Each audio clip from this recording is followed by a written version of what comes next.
For today's video, I will make the special dessert tamar or dates. Yan po lahat ng mga ingredients na aking gagawin.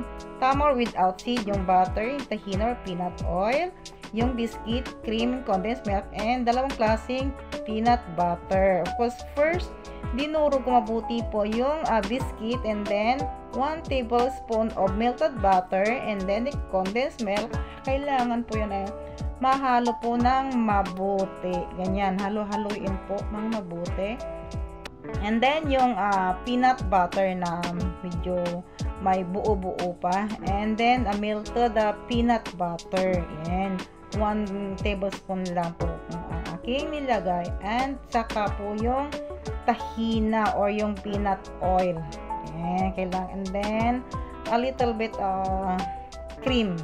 Yan. Then, mix it together na, ganyan. And then, pag nahalo ng mabuti, ayan, ipapalaman na natin ngayon dyan sa tamar or yung dates. Ayan, kasi yung dates natin na yan is tanggal na po yung buto niya or yung seed. And then, ipapalaman natin ngayon yung ating ginawa. Ayan, ganyan na po ang outcome niya. O, diba? Kailangan isalansan ng maayos para magandang tingnan. Ganyan lang po. Napakadaling gawin lang.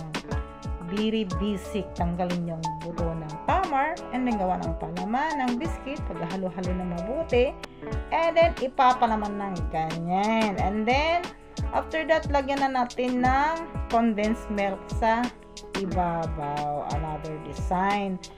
Kasi po kailangan pag nagkakape sila dito, may matatamis silang kinakain.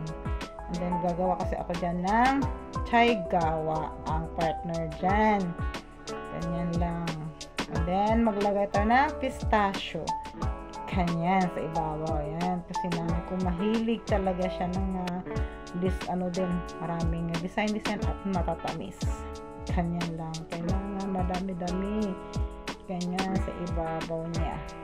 Ganyan lang. Hindi siya konti ng konti. Talagang madami yan ilalagay. Ganyan lang, pwedeng pangkain, pwede na lang pang business. O, diba?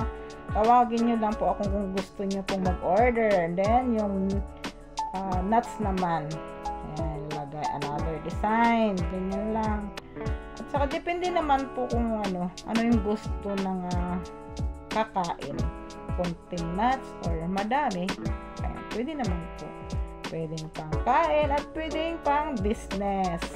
Ganyan lang po yung napaka-simple, diba? Okay, thank you for watching everyone.